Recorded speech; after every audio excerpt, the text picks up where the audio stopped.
انہوں پوشیدگی میں تعلیم نہیں دیے۔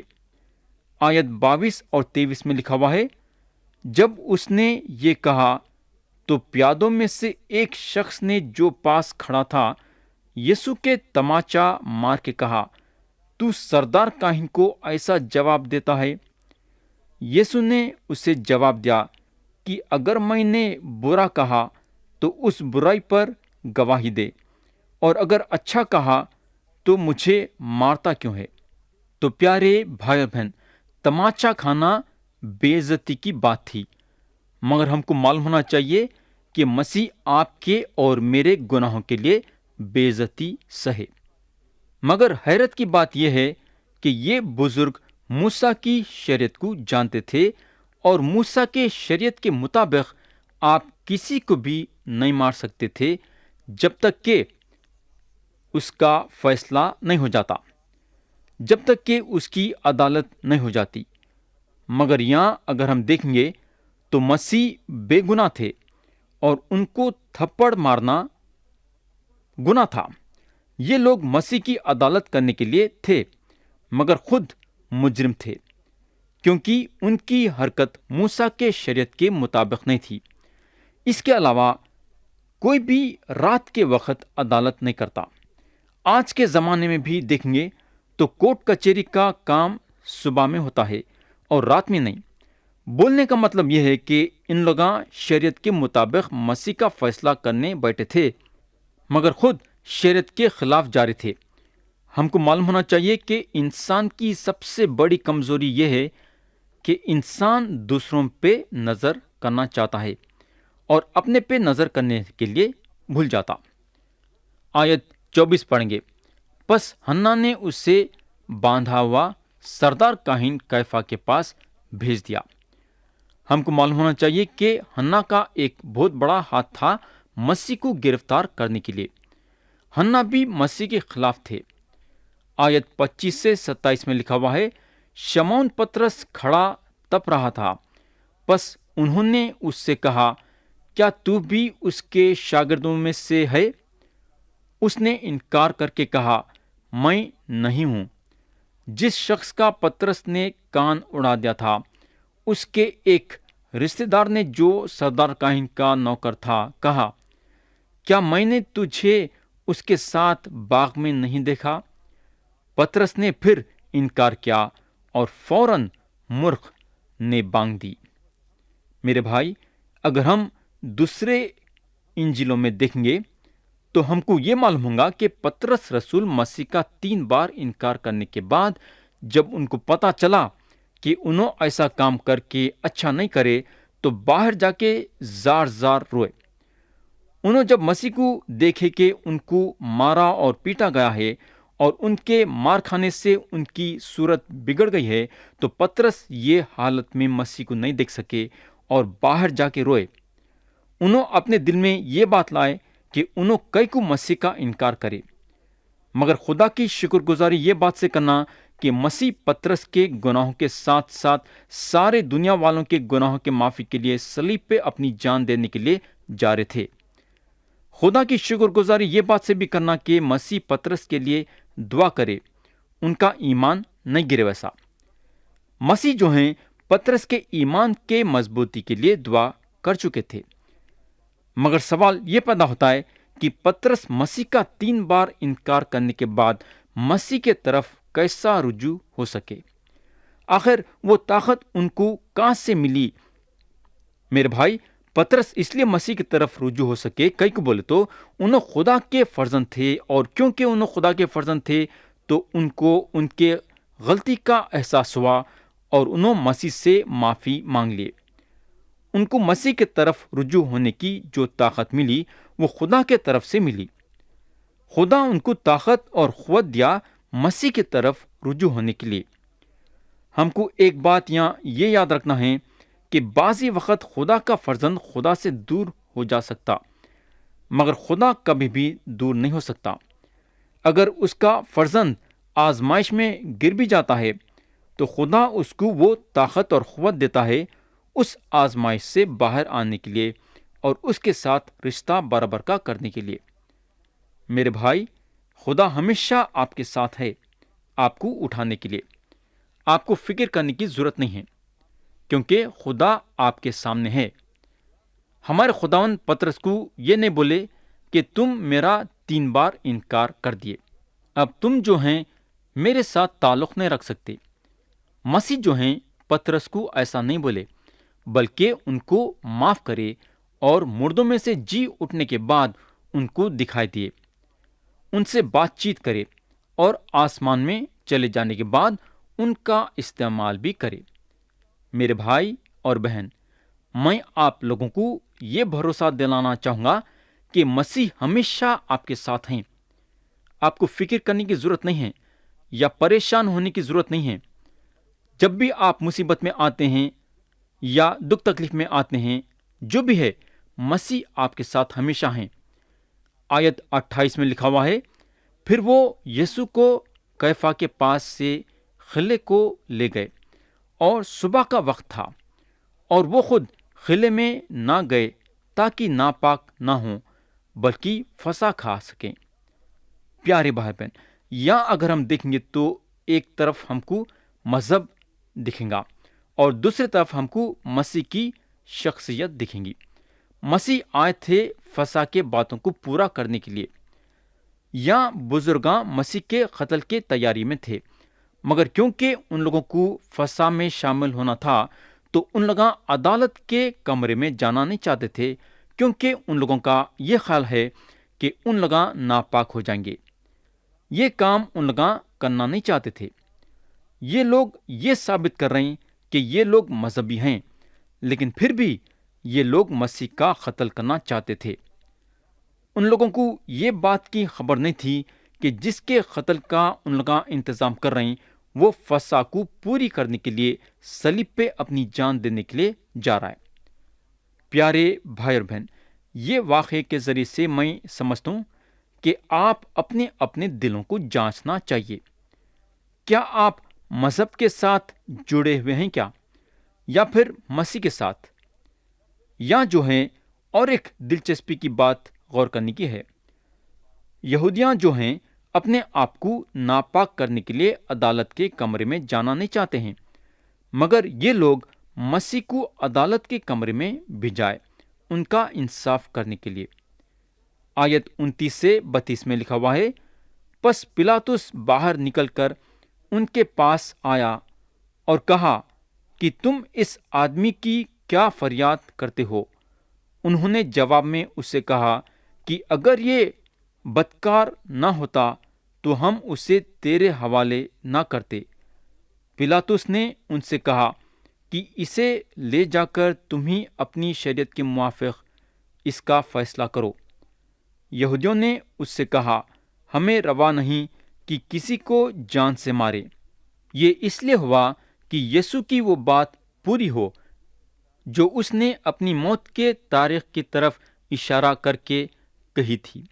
پیارے بھائی بہن، پلاطس یہ محسوس کرنے لگا کہ کہیں نہ تو کہیں غلطی ہو رہی ہے، اور یہ معاملے میں پلاطس شامل ہونا نہیں چاہتا تھا اور اپنے آپ کو یہ معاملے سے باہر نکالنے کی کوشش کرا۔ پلاطس جو ہے ان لوگوں کو بولنے کو لگا کہ تم لوگ آج اپنے شریعت کے مطابق مسیح کا فیصلہ کرو۔ سب سے بڑی بات یہ کہ پلاطس کو یہ بات سمجھ میں نہیں آ رہی تھی کہ آخر کیا ہو رہا ہے۔ یہودیوں کا منشا یہ تھا کہ مسیح کو موت کی سزا ملنا، اور ان لوگ یہ بات بھی جانتے تھے کہ کسی کو بھی موت کی سزا دینے کے لیے ان کے پاس اختیار نہیں ہے۔ میرے بھائی، اگر موت کی سزا دینے کے لیے ان کے پاس اختیار رہتا تو پلاطس کے پاس نہیں آتے تھے۔ مسیح کو پلاطس کے پاس لانا ضروری تھا ان کو موت کی سزا دلانے کے لیے، مگر سارے باتوں کی بات یہ ہے، مسیح جو اپنے شاگردوں کو بولے وہ بات پوری ہونا تھا۔ مسیح یہودی بزرگوں کے ذریعے سے دھتکارے جانا ضروری تھا۔ مذہبی لوگ ان کو غیر قوم کے حوالے کرنا ضروری تھا۔ مسیح یہ بات ان کے صلیب پہ چڑھنے کے کئی مہینے پہلے ان کے شاگردوں کو بول چکے تھے، اور ان کی یہ بات یہاں پوری ہو رہی تھی۔